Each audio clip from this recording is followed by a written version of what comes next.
কাঁচকলার কোপ্তা করব। কী কী নিচ্ছে একটু দেখো। কাঁচকলা সেদ্ধ আছে, তার সাথে আলু সেদ্ধ করে নিয়েছি, আলু ডুমো ডুমো করে কেটে নিয়েছি, দুটো মশলা আছে, এটা জিরে ধনে লঙ্কা গুঁড়ো, একটু নুন মিষ্টি হলুদ, আর এটা আদা কাঁচা লঙ্কা রসুন পেঁয়াজ দিয়ে একটা লঙ্কা পেস্ট আছে, আর ফোড়নে দেবো তেজপাতা শুকনো লঙ্কা, আর শেষে একটু শাহি গরম মশলা লাগবে। কী করে বানাচ্ছি দেখো।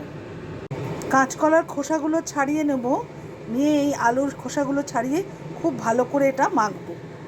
কাঁচকলার আর আলুর খোসাগুলো সব ছাড়িয়ে নিয়েছি।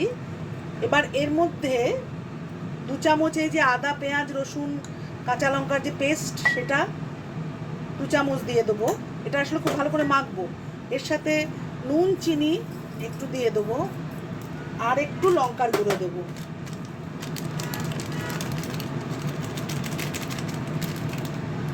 দিয়ে এটা খুব ভালো করে মাখবো, চটকে চটকে খুব ভালো করে এটা মেখে নিয়েছি যাতে একটু কোনো লাম্প না থাকে। এবার এর মধ্যে 1 চামচ বেসন একটু দিয়ে দেবো বাইন্ডিংয়ের জন্য, দিয়ে খুব ভালো করে এটা মেখে নেব।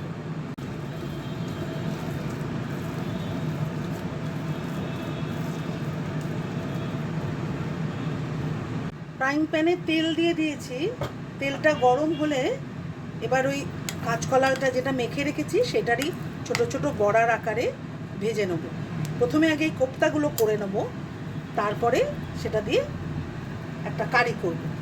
এই যে ছোট ছোট কোপ্তার আকারে ভেজে নেবো আমি। সব কোপ্তাগুলো দিয়ে দিয়েছি, এবার একটু ভাজা হবে ভালো করে। এক পিঠ ভাজা হলে আস্তে আস্তে এগুলো উল্টে দেবো। কোপ্তাগুলো খুব আস্তে আস্তেই উল্টে দিতে হবে, দিয়ে আরেক পিঠ ভালো করে ভেজে নিতে হবে। বড়াগুলো লাল লাল করে ভাজা হয়ে গেছে, এবার আমি তুলে নেব।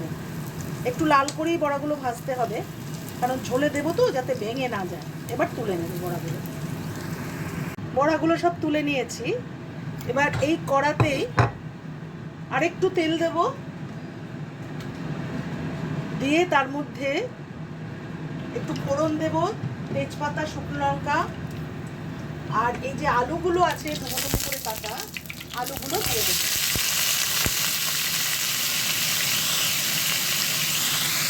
আলুগুলোর মধ্যে এবার পেঁয়াজ রসুন বাটা দেব, আদা পেঁয়াজ রসুন কাঁচা লঙ্কা যে বাটাটা করেছিলাম সেটা 3 চামচ দিয়ে দেবো।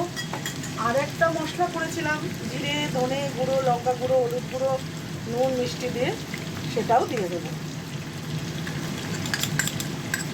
খুব ভালো করে এটা কষতে হবে, খুব ভালো করে এটা কষতে হবে। মশলাটা কষা হচ্ছে, এবার একটু এতে মশলাটা কষা হয়ে গেছে, আলুর সাথে তেল ছেড়ে দিয়েছে।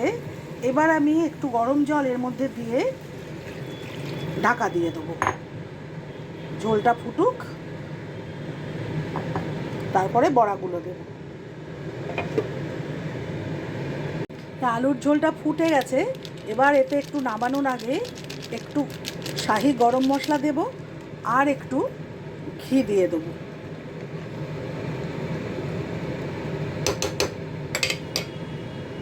এবার এটা নামিয়ে দেবো। একটু ঝোলঝোলি রাখবো, কারণ বড়াগুলো দেবো, বড়াগুলোতে তো একটু ঝোল টানবে, যার জন্য এটা একটু ঝোলঝোলি রাখবো। নামিয়ে দেবো। এবার এই বড়ার ঝোলগুলো, যে ঝোলটা করেছি, এবার এই কোপ্তাগুলো আস্তে আস্তে এর মধ্যে আমি দিয়ে দেবো। রেডি আমার কাঁচকলার কোপ্তা কারি।